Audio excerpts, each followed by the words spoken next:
Iran और Israel के बीच में, ईरान और अमेरिका के बीच में जो युद्ध चल रहा है, पूरी मध्य पूर्व एशिया पूरा उससे प्रभावित है और पूरी दुनिया ही लगभग प्रभावित है।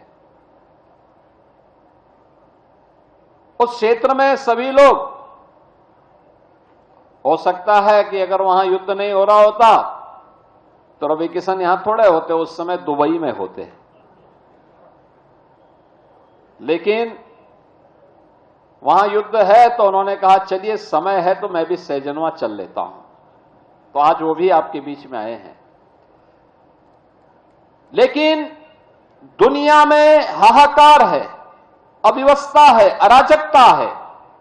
भारत के अंदर हम एक शानदार और यशस्वी नेतृत्व में, प्रधानमंत्री जी के शानदार और यशस्वी नेतृत्व में सुरक्षित भी हैं और बेखौफ अपनी विकास की यात्रा को आगे बढ़ाने का काम भी कर रहे हैं।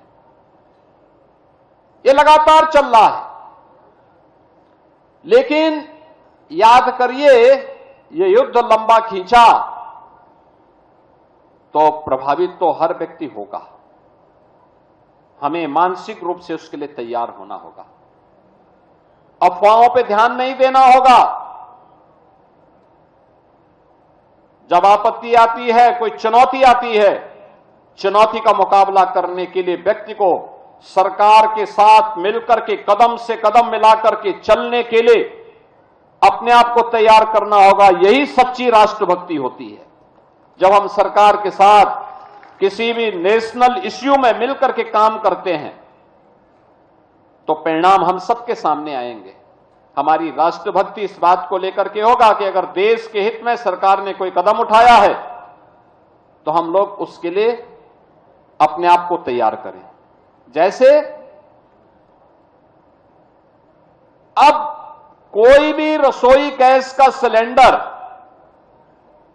याद करिए, इस गल्फ वार के पहले अगर किसी के घर में 1 महीने तक रसोई गैस का सिलेंडर चल जाता था तो आज वह 5वें 6ठे दिन ही रसोई गैस का सिलेंडर लेने के लिए क्यों पहुंच रहा है? अरे जब नंबर आएगा उसके 3 दिन 5 दिन पहले वह जाएं, अपना रजिस्ट्रेशन करवा दें, उनके घर तक फिर रसोई गैस पहुंच जाएगी। हम लोगों ने प्रदेश के अंदर व्यवस्था करने के लिए कहा है हर जिला प्रशासन से कि जैसे रसोई गैस का सिलेंडर होम डिलीवरी होते था, पहले घर तक पहुंचाती थी एजेंसियां, वैसे ही पहुंचाएंगे। लाइन लगाने की आवश्यकता नहीं है। लेकिन कुछ लोग हैं जो अफवाह फैला करके माहौल खराब करना चाहते हैं। कुछ लोग हैं अव्यवस्था पैदा करने का प्रयास कर रहे हैं।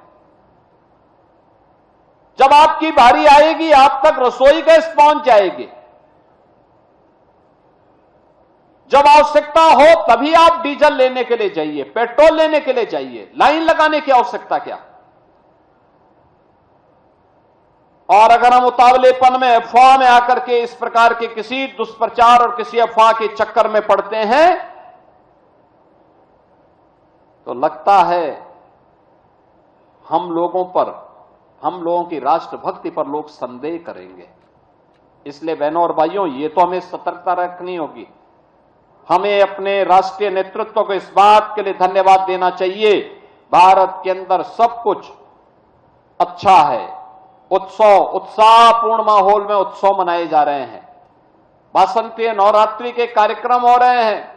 कल रामनवमी है। रामनवमी का कार्यक्रम उत्साहपूर्ण तरीके से 12 बजे श्री राम जन्मभूमि पर सूर्य भगवान भी भगवान राम का राज तिलक करेंगे।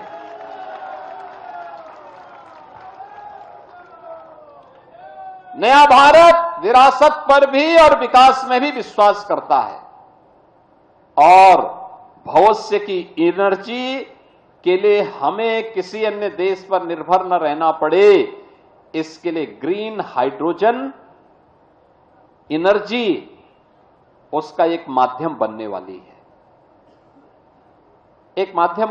है। और उसी के लिए एक हम लोगों ने सेंटर ऑफ एक्सीलेंस के लिए मदन मोहन मालवीय टेक्निकल यूनिवर्सिटी को पैसा उपलब्ध करवाया है। उस टेक्नोलॉजी को लाने के लिए अभी हम लोग जापान भी गए थे। जापान के साथ हमारी बातचीत हुई है। जापान इस टेक्नोलॉजी में काफी एडवांस स्टेज में है। हम उनको मिलकर के इस कार्यक्रम को आगे बढ़ाएंगे। और टेक्नोलॉजी को आने में थोड़ा समय लगता है, इनोवेशन को रिसर्च एंड डेवलपमेंट में बदलने में कुछ समय लगता है, लेकिन युवाओं के अंदर जो आइडियाज हैं उसके लिए एक प्लेटफॉर्म देने का काम सरकार कर रही है।